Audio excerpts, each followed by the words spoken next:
Hey. Hey, everybody. We're just going to get this started so everybody can jump in. I am not prepared, so let me get all my screens in all the right places, and then let me enable chat this time. Oh, yeah, that. For everybody. Okay, that should be good, because then I did get the documents. Actually, I slacked that to myself.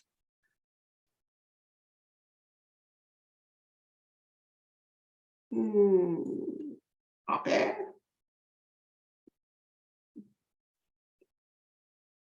Oh.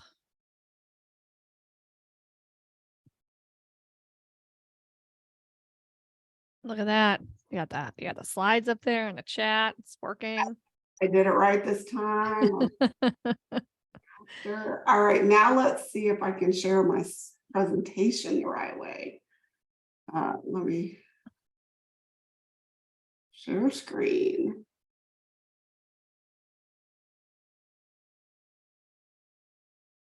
Well,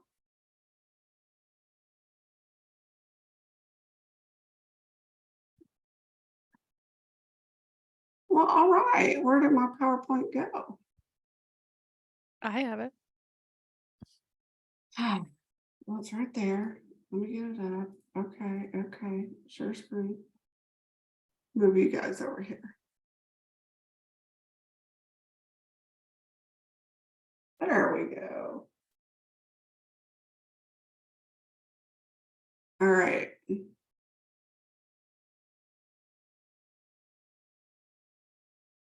All right, does that look good? See. Ceasing over. Okay, thank you, ma'am. All right, everybody, let's see. Where did my participants go? I like to see how many have gotten on. Okay. 10.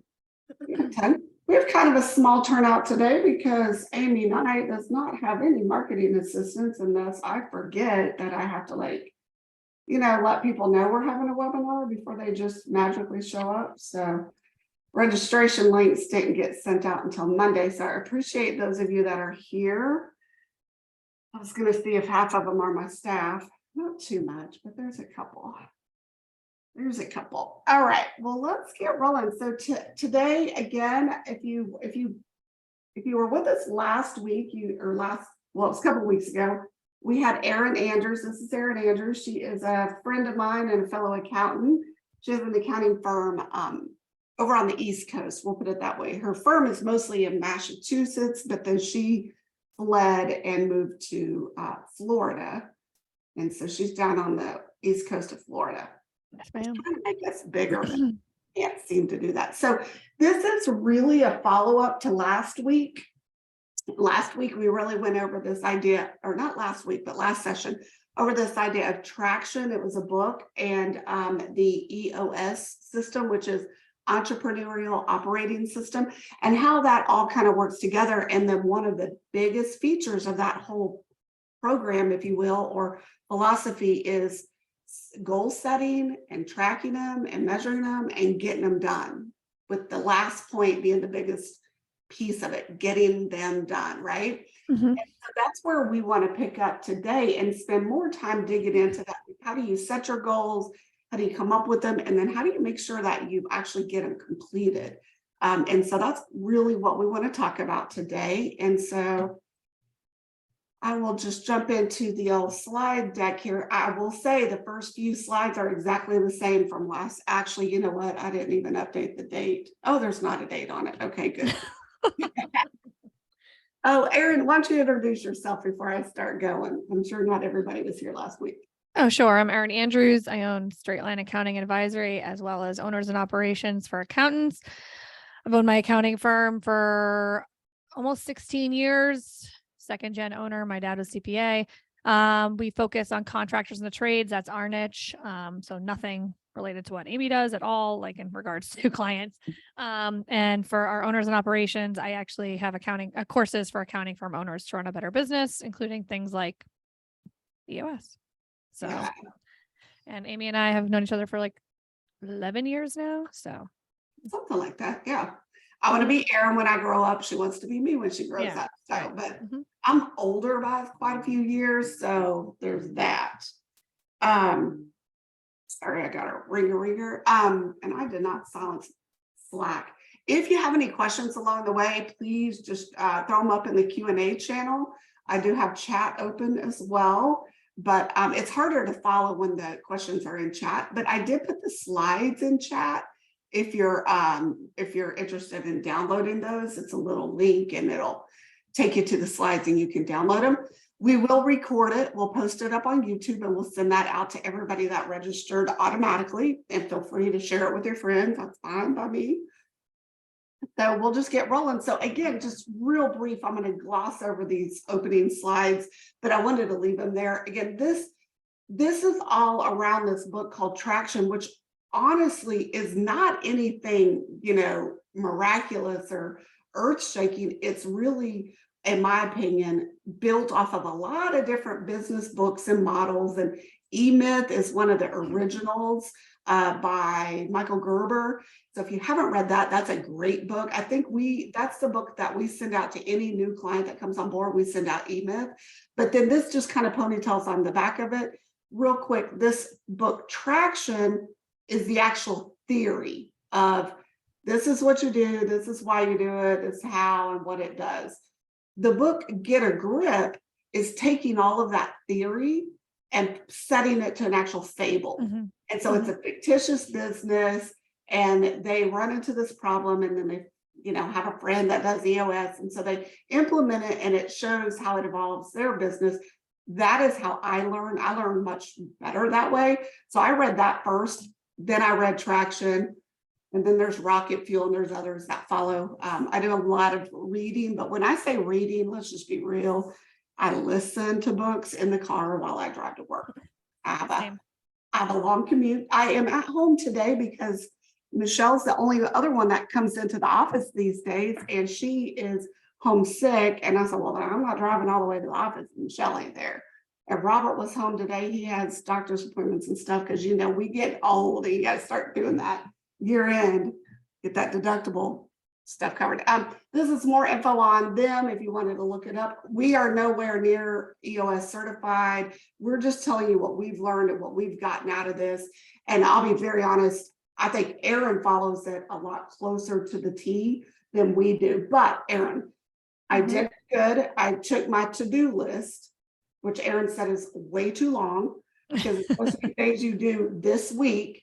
And so I have a section for this week and then for later. So it's getting better. Foundations of EOS, real quick. You create a leadership team. You set up your vision, mission, core values. You create your accountability chart. You get the right people in the right seats. And there's a whole series of meeting cadences. And out of those meetings is where you start developing these goals and these plans that you're going to move forward with. So when we talk about goal setting, Erin, my thought is, well, not my thought, but everybody, right? We got to start with the end in mind. You got to figure out where are you going? And where did I just see this? I just saw a meme or something that says, if you don't set a target, you'll hit it every time. If you don't aim, you'll miss it every time or something like that. Or you'll hit it every time. Yeah. Yeah. It's like failing to plan is planning to fail. Kind of. Yeah. Jake loves those quotes. So yeah. Mm-hmm. Jake is Erin's husband, also works in the firm. Mm-hmm. I will say, Erin, in home care, there's a lot of husband, wives, families all work together. There's a whole lot of that over in our world. So the way we do it and the way EOS teaches it is you start with the end in mind being 10 years out. Mm-hmm. Where do you want to be? And you guys, what I fell into was I picked up Joe's target. Joe wanted to be a $10 million firm. He is an EOS coach and he's a business coach and he's a CPA, had a CPA firm. And so he did our coaching for a while and he wanted to be 10 million. I was like, well, that sounds good. I'm going to do that. And you guys, after a year, I said, I do not want to be $10 million for any reason. So bigger is not always better. So we've changed ours drastically. We cut it in half. I said, okay, maybe 5. I'll be honest, my vision is on 3 million. And I keep telling my team now, because we're kind of shrinking, you grow and you shrink and you grow and Yep. refine. And we're in the refining point right now. And I said, I am far more interested in running a well-oiled machine than growing to a certain size. Yep. That's exactly the conversation we had too. I was like, we had 13 million. I was like, no, we want to be a boutique firm that provides a ton of value to our clients and has a really good place to work. And we're not just grinding out work. Yep. Yep. Yeah. Oh yeah, totally get it. Yeah. So those of you listening, you've got to think about what do you want? And I think about my clients, right? I've got some that go into it immediately knowing they want to grow something and within 5 years sell it. They want to blow it up big, sell it. Maybe they want a legacy created. I've got a group of clients that they have daughters and they really wanted their daughters to take it over, but the daughters don't seem any way interested in it. And so, okay, well, maybe that goal's not going to work out. But one thing I told them was maybe you sell and you take that money that you sold your agency with and you give a chunk of the funds to your daughter for what she's passionate about, right? Yeah. Yeah. We have another client that, he just wants to spend his time on the tractor. He's got 4 young boys, and that's what they do. They go out and they farm all the time. We even planned our big 20th anniversary summer party around this particular client because he said, please wait till harvest is over. And okay, fine. But everybody's targets are different. And that's one thing I want to impress. Look at what you want for your future. I think even start with your personal, if you're the owner, what do you want? That will help you figure out what's it going to take to get you what you want. And then how does your business fit into that? So again, I'm spending too much time on this.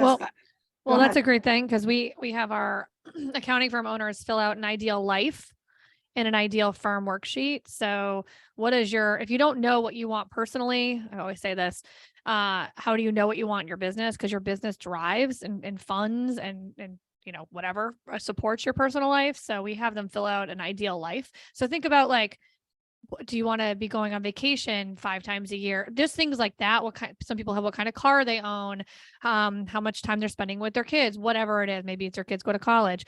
So if you don't know that, it's really, really hard to make decisions in your business. And then we have them write down your ideal accounting firm. So are you involved? What kind of clients do you have? What kind of staff do you have? Things like that.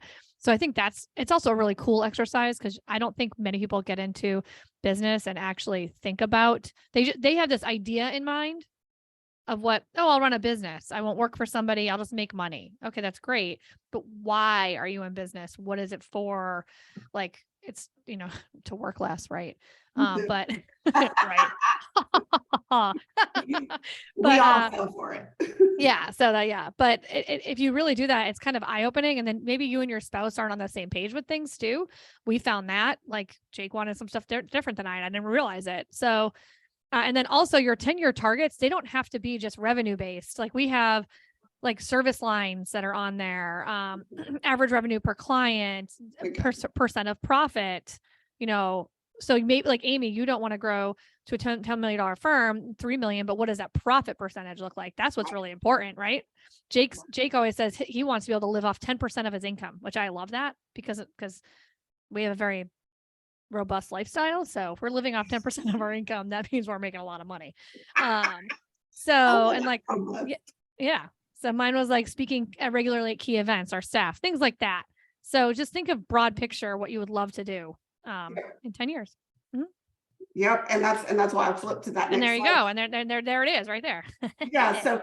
So fast forward, so start with that long range. And then the way EOS teaches it, bring it into a 3-year picture, 1-year plan, and then these quarterly rocks, which is what we really want to get into. It's the 1-year plan and the quarterly rocks. But so think about things, look at those targets. That's kind of like high level. So is it a revenue target? Is it a lifestyle target? So for me, there was a comment, and you guys, my memory is shit. It's just bad. And my sister is like a freaking elephant and remembers everything. She even brought something up last night. I'm like, how do you remember those things from our childhood? I don't know, but my point was, I remember this comment years ago. I remember where I was, who it was, what we were doing. I was with a Paychex rep. That's how far back it was. And we were in Dallas seeing some mutual clients. And he told me, he goes, Amy, you don't think big enough. And we're not even friends anymore. But he goes, you don't think big enough. And I was like, huh, okay. I had never sat down. That was right before Rootworks, Erin. So I'd never sat down and done all this planning and this thinking. So for me, what I knew almost just instinctual growing up is I knew I wanted to work really hard, really fast, but for a short amount of time. I wanted to retire at 50. Well, I y'all, remember. I just turned 49 a couple days ago. I guess Oh, last happy week. birthday. Yeah. So I still got a long ways to go. So I've now pushed that to 55. But that was my goal, was like, what do I got to do to be able to retire early and be able to play all the time? That's what I want to do. I mean, I talk about a lot about the beach. Yeah, you do. Everybody. Also, well, it's also, like kind of why called are a you BHAG. Yes. Big, hairy, audacious goal. That's what you kind of want to think of. That's what I like to refer to it as. Like, what would be crazy? Yeah, and that's the thing. Like, what would be a crazy goal that you could reach for? Because even if you fall short, look how far It's okay. you went. Yeah, exactly. It's okay. I'm almost, Erin and I have very, very similar personalities. And so we're a lot alike. I almost feel like if I reach a goal, I didn't set it high enough. Yep. Exactly. Exactly. No, it's true. It's actually true. It's kind of crazy after you set these goals too, how quickly you accomplish them. So we can get into it because your 3-year has to directly tie into your 10-year, they all have to support one another. But we just did our 2-day leadership meeting last week. I flew to Massachusetts for it, and we're going through our 10-year, which are now our 7-year goals. And Jake was like, we need to take these off. And I was like, no, we're not taking them off. He's like, well, we already did them. And I was like, exactly. We just need to check them off. You can't, like, we're, 3 years in, we've accomplished 10-year goals. So that's what's kind of crazy. Yes, that's what's kind of crazy. So you don't realize until you put it to paper how fast you can actually accomplish it. I was talking to Blaine Sanford, at PASBA, and he was telling me he wrote down literally his bucket list several years ago. And he said he had done everything within 2 years, his bucket list for life. He's like, I wrote them down and I did it all. He had more to add. Wow. But it's the power of writing it down and like reviewing it and all. It's so incredible that it actually does happen if you write it down and you have a plan for it. That makes me motivated. So I'm really big on to-do lists. A lot of us are, I know. And so I have this big plan. I want to move to Florida. We do have a rental property there over in Destin, and that's my big goal. But the firm needs me, and it needs me here right now, right? So we're here, and that's all good. But where was I going with this? To-dos. And so, to do that, we were going to sell this house. And so, we kept talking about all this crap that needs to be done. Once it went onto paper, get out of my way. I mean, and Erin, you're so right. And this was on like just regular printer style paper. And then I wouldn't get rid of it. I would mark off what was done, and then I'd start a new page. And we were like 4 papers deep. And so now we took our house off the market. We missed the window to sell. That's all fine. We got some other plans. But little things, like there's a couple little face plates that need to be fixed, and like they're not on a list anywhere. And it's starting to bug me about, like, you're right, when it's written down, to me, it gives me so much focus.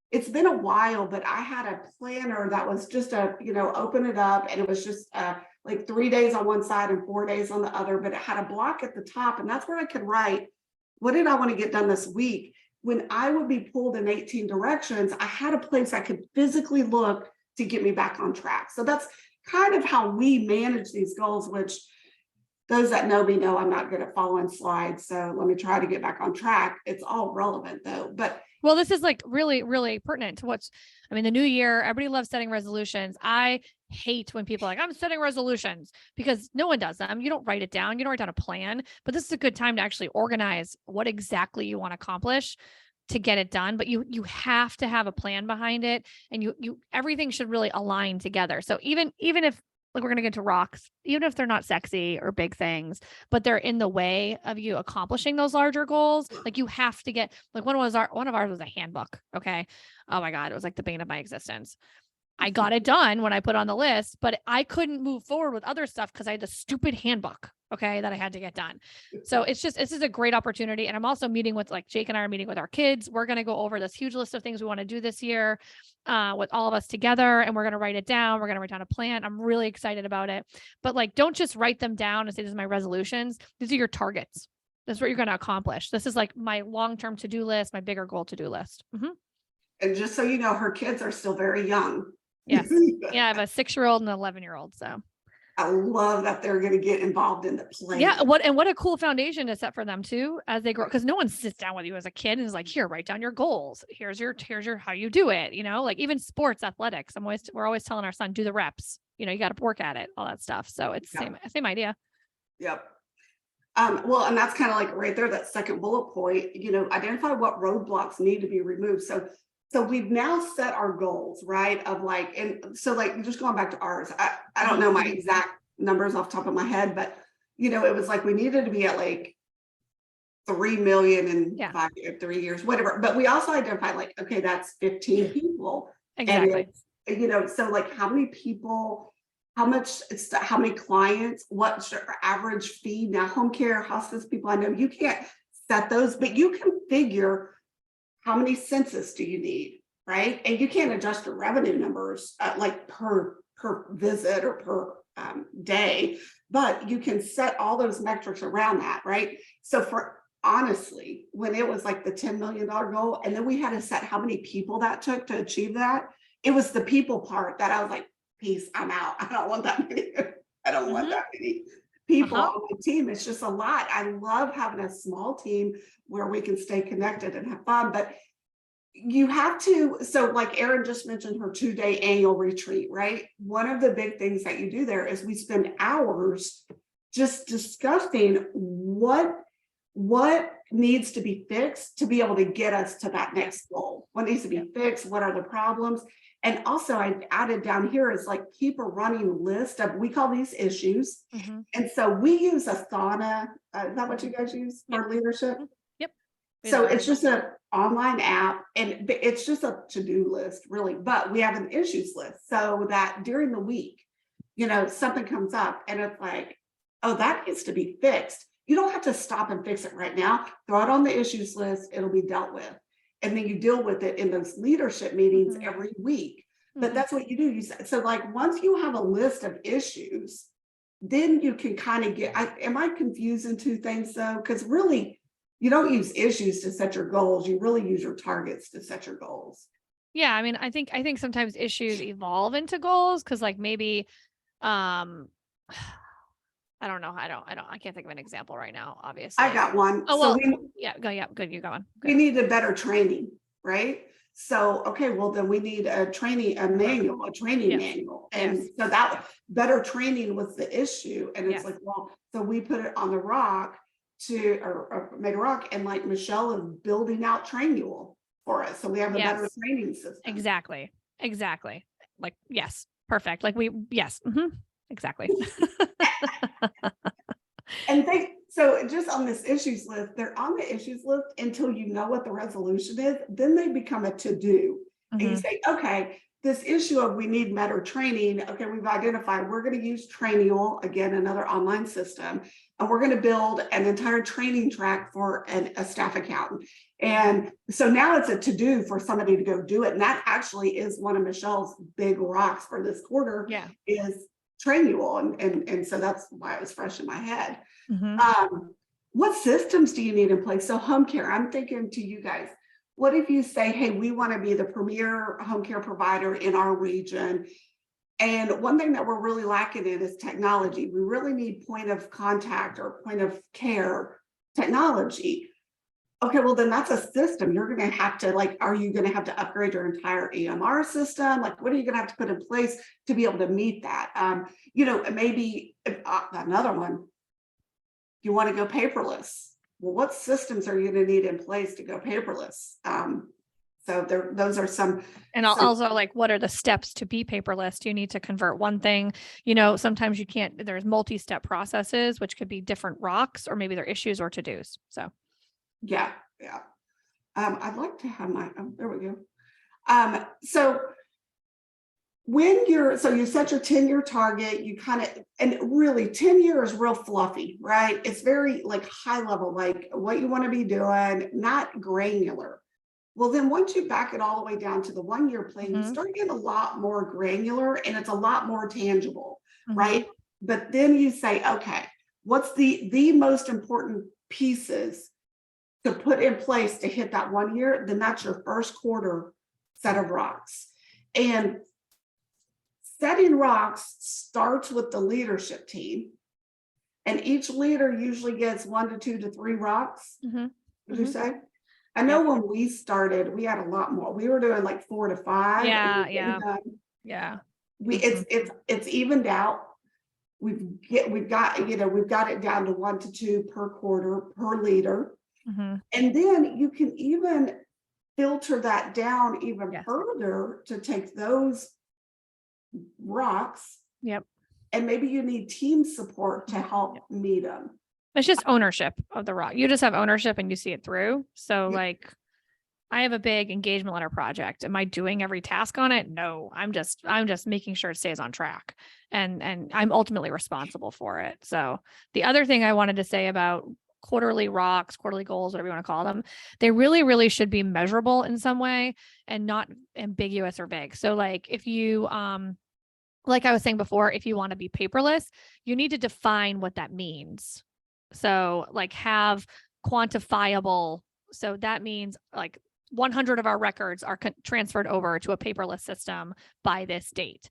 So what we did before was we had this great intention.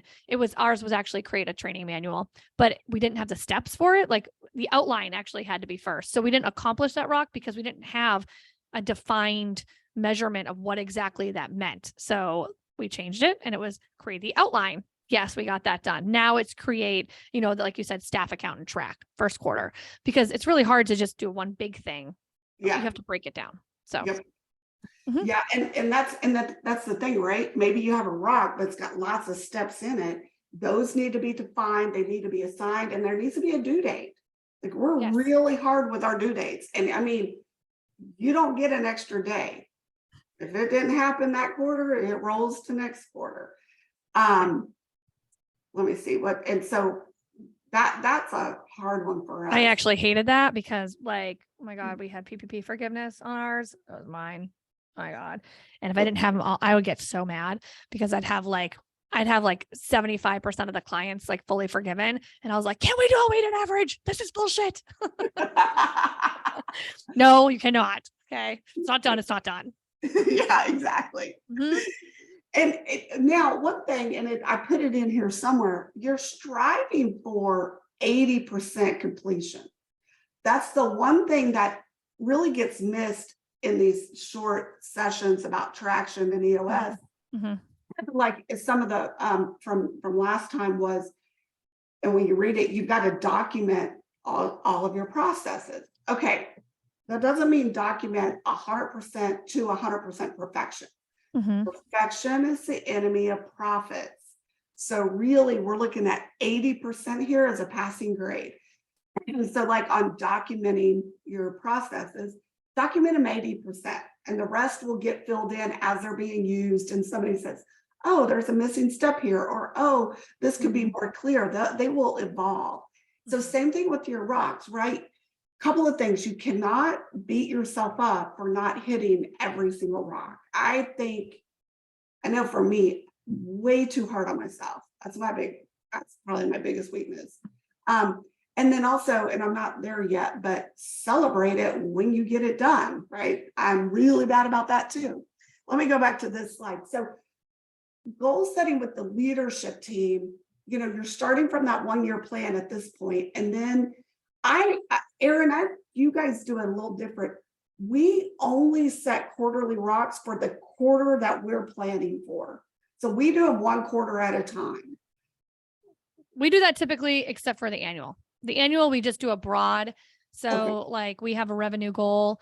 So we divided up how many clients we need to have at an average amount. So every quarter we have to take on average about 10 Oh, clients per quarter. So those are like broad ones.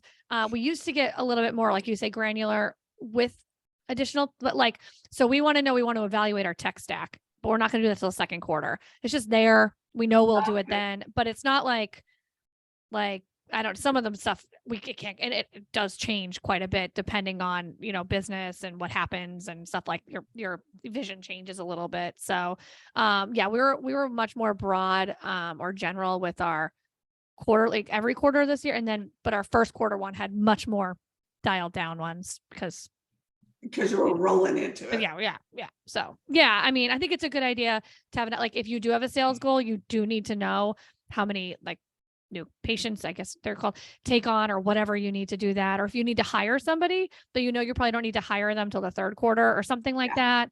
So those, you want to at least have that on the mind or on the timeline for what you want to do. Yeah, that makes sense. We did that. I don't think we did it this year though, for some reason, but so at the quarterly, when you're doing your planning for the upcoming quarter, first thing you do, unless it's your very first quarterly planning, but reflect on the past quarter and make sure you celebrate what you got done. But then look forward. Okay, what do we need to do this quarter? And to get ready.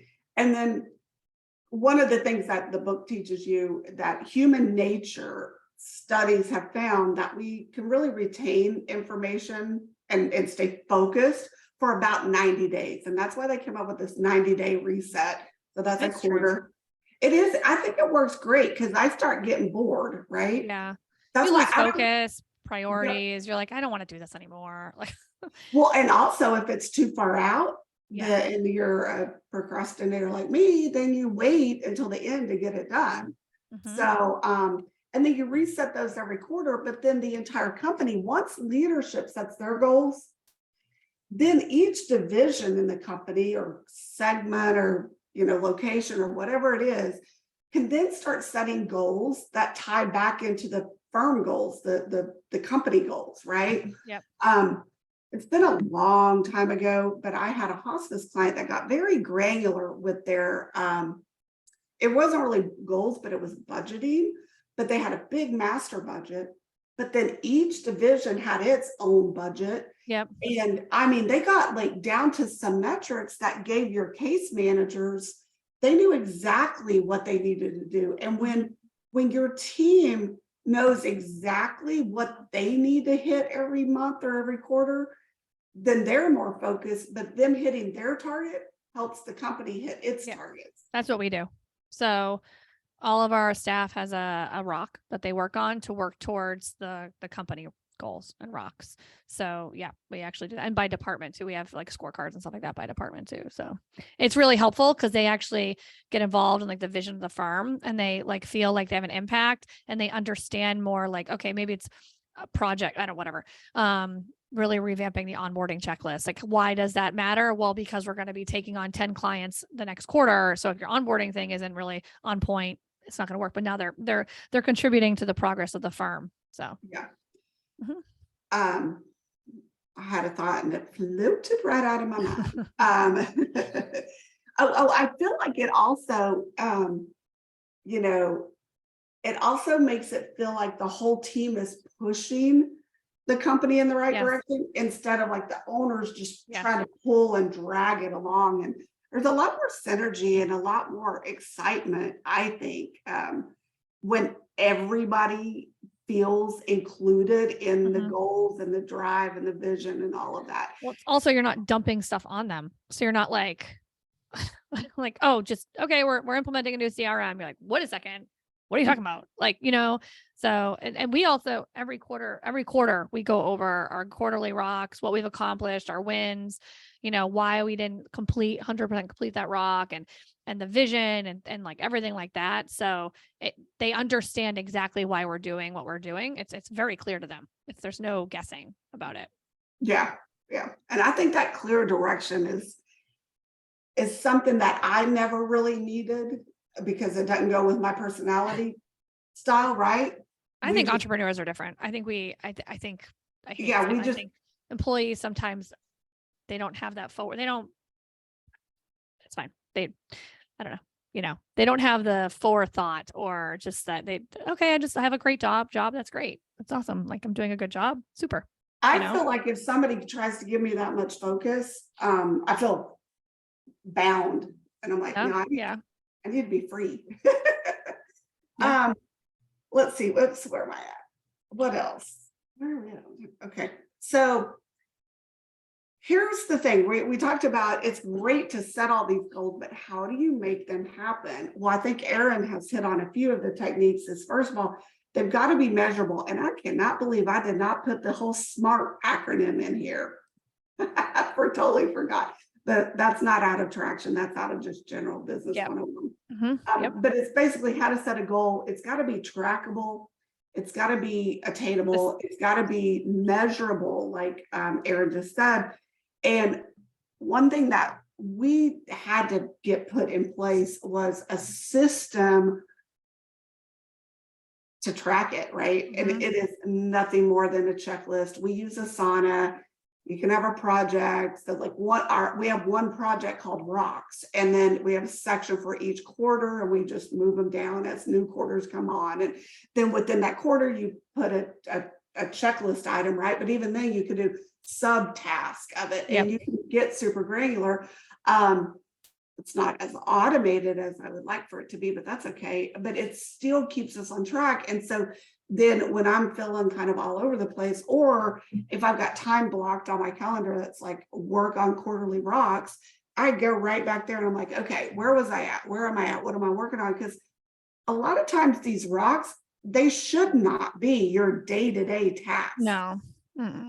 It should be something much bigger that is, it's a rock. It's in your way. You need to get it taken care of to get it out of your way. So it's kind of like non-recurring projects that make your business better. So Erin mentioned onboarding, and she was talking like client onboarding for us, right?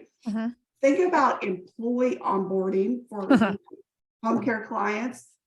But because I feel like your client onboarding would be patient onboarding, right? That's your patient intake. A lot of you guys have that system down, right? Because you have to, because of billing.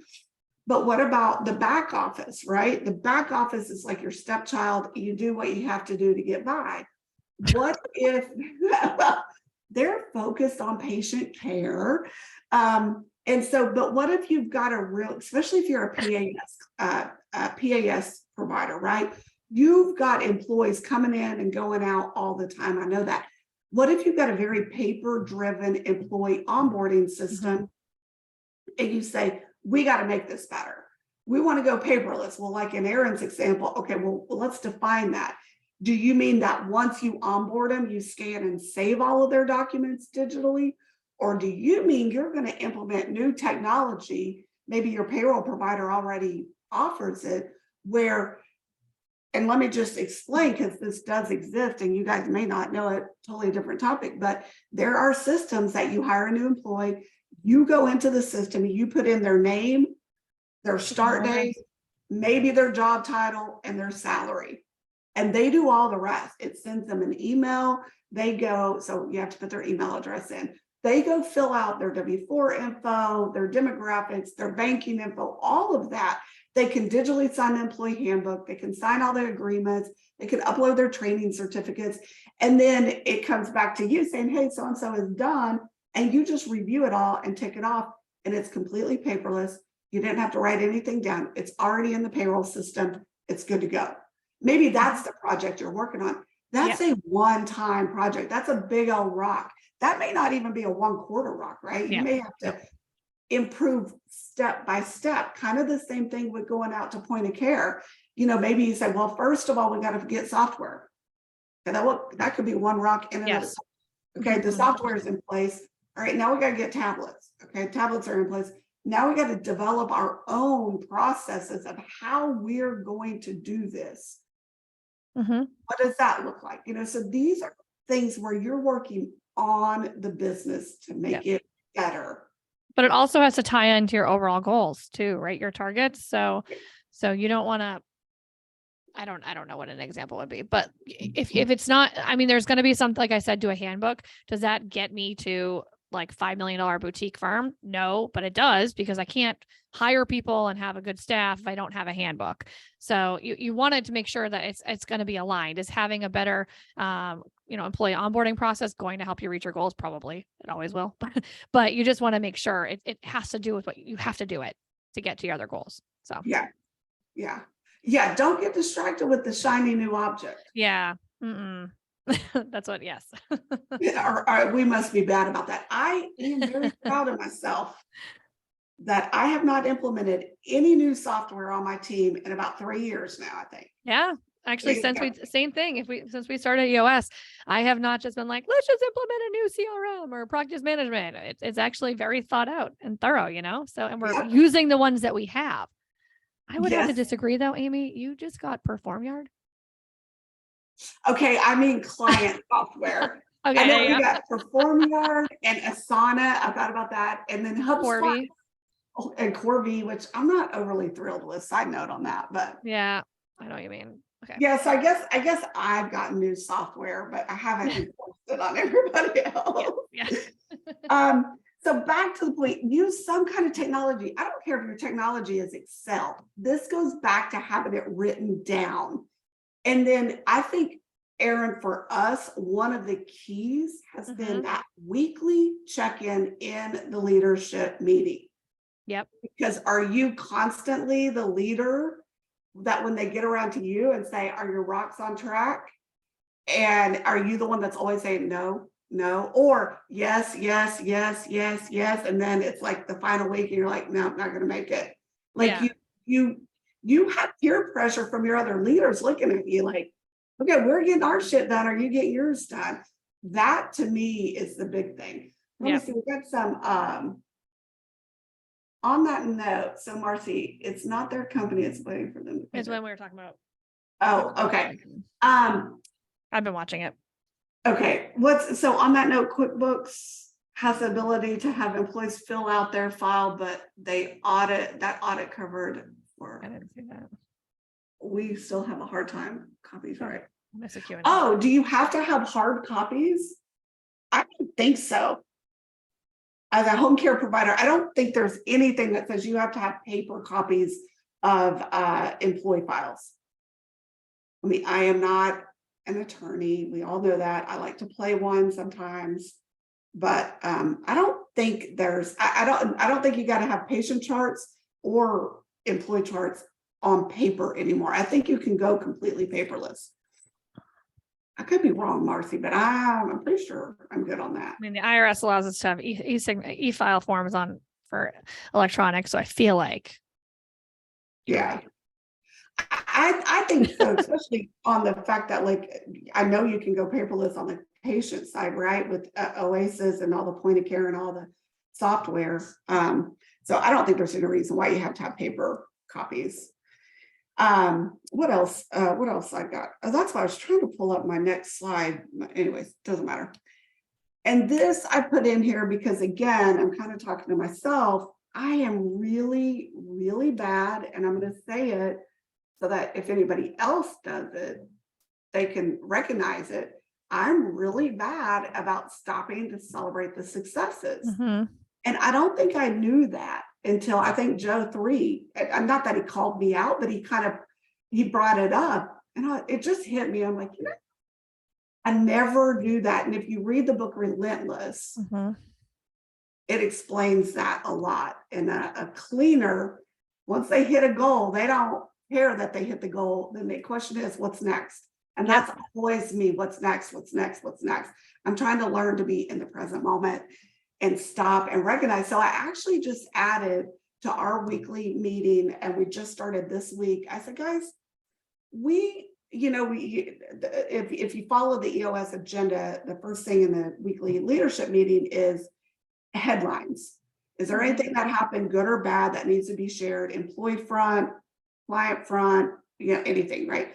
And we're always like, nothing exciting. And so I told them this week, I said, guys, we need to stop. And in that moment, let's celebrate what went well last week. Something went well. Yeah. let's You got a celebrate. a client to respond about their books. Like we always, we pull, but sometimes it's a pull and sometimes you just got to do it. You just got to do it. You just got to do it. Find something positive that happened. Yeah. So, mhm. So we did that. I think that's nice. And I think we could probably do even better. I mean, I'm not saying you got to get up and do a cheer, but I think you need to recognize. But I do think once the quarter's over and you go into your next quarterly planning retreat, which is a 1 day offsite, that's one of the first things. Let's reflect what went well and what didn't go well. Is really where you start. And the things that went well, you can tick them off. You could reward yourself, and kind of what Erin was leading to about you don't take them off, you tick them off. It's really cool at the annual retreat to then look back over the whole prior year and see everything you got done. Yep. I know that we're moving forward because the number of rocks that we come up with each quarter are less. Yes. And less. And they're higher level, right? They're like bigger picture items. Yep. Bigger picture items. So when you first start out, you got to get all the crap out of your way. Yep. Then you start getting to those bigger ones. So really, really reflecting on, we got all this done. And then, reset yourself and refresh and roll into the next quarter with your new set of goals and do it all again. And like Erin said, they do a good job with meeting with their team after quarterly planning to go over what the new quarter is going to look like. Yep. And we've only just begun doing that. We need to do a lot more of it and get them more involved in that. And we've also not been great at pushing goals down to the whole team. So those are kind of on our horizon to get that dialed in with the staff. Yeah. And it's definitely a process. Like, so it's not overnight. You're not gonna have quarterly goals for every staff. You're not gonna have scorecards for every right away, or like a department, things like that. But all of a sudden you're like, wow, my business is really humming right now.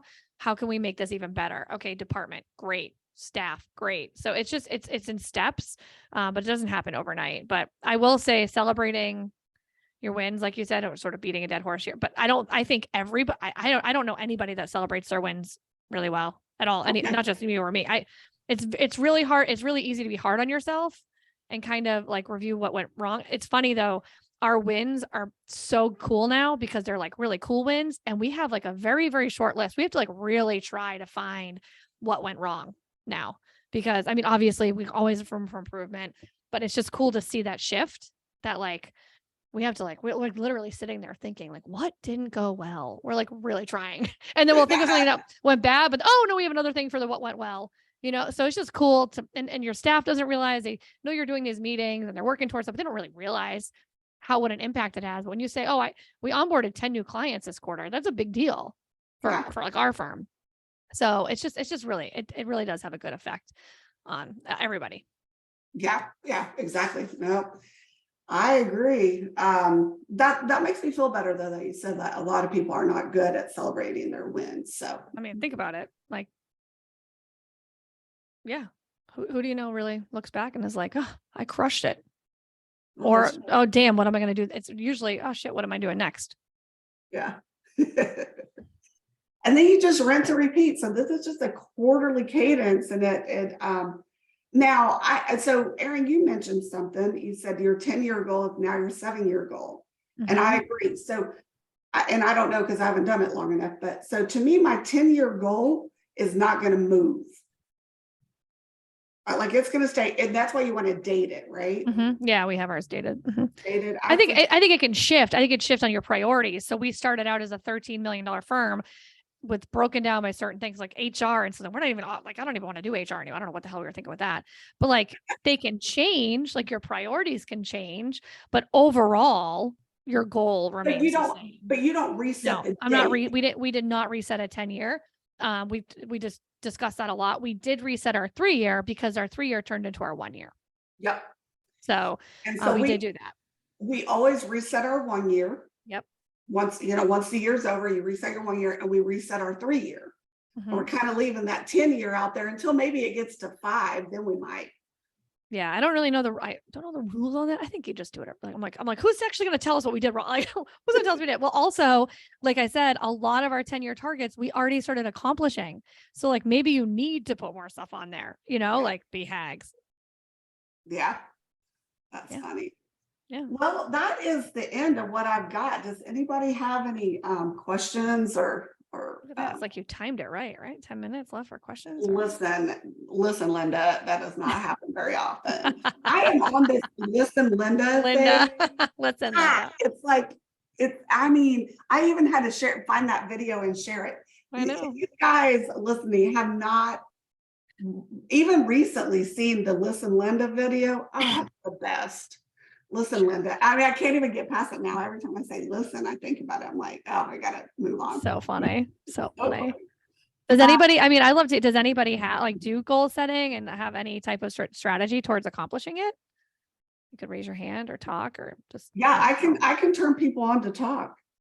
I'm just curious because I feel like we hear everywhere on social media and every place that like goal, like all this stuff, but there's like no, there's all different ways to do it. So I do think it's like very in the forefront of people's minds, but we just sort of just gloss over it.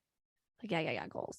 Yeah, exactly. Yeah, goals. So I see a lot of familiar names here. Don't make me start calling people out. No, I'm kidding. I won't. What was I was gonna say something, but I don't remember. Is anybody gonna start? Gloss. Yes. Marcy said gloss has been my route to date. I do recommend reading. If you like the Fable version, I will say I like to get a grip a lot more than because I'm the same way as Amy. Shocking. It's just a really cool perspective and how to do it, and then traction. You can self-implement and you can hire a coach too, but it's definitely worth it to just check it out and see what it's all about a little bit, dive deeper into it. See, and I really wanted to bring some of this to our home care world because I don't feel like anybody's talking about how to run a business. Like it doesn't even matter what kind of business it is. There are some fundamentals that, go across all the industries and it doesn't matter. You're a business owner, It's going to be run. Yeah. You have to get shit done no matter what you do. So, and I don't know about y'all listening, but I'm tired of talking about freaking COVID and COVID assistance and COVID reporting and COVID. So I was like, we're coming up with some new topics. So we have one more webinar in December. Those of you that are hospice providers, it will be very hospice specific. We're bringing in the CAP doctor to talk about We're bringing in a cat doctor like that? CAP, like a ball cap. Hospice CAP to talk about how to manage and monitor your hospice CAP. And so we'll do that in January because it's very timely. And then we take our hiatus for busy season. And those of you that are on TAC, you already know I'm the tax guy because Erin, in our Home Care Association TAC, we have the same message boards like PASPA. Okay. And so one of my buddies, an attorney, Troy Brooks, I thought he messaged me privately. Like I swear he just sent the email to me.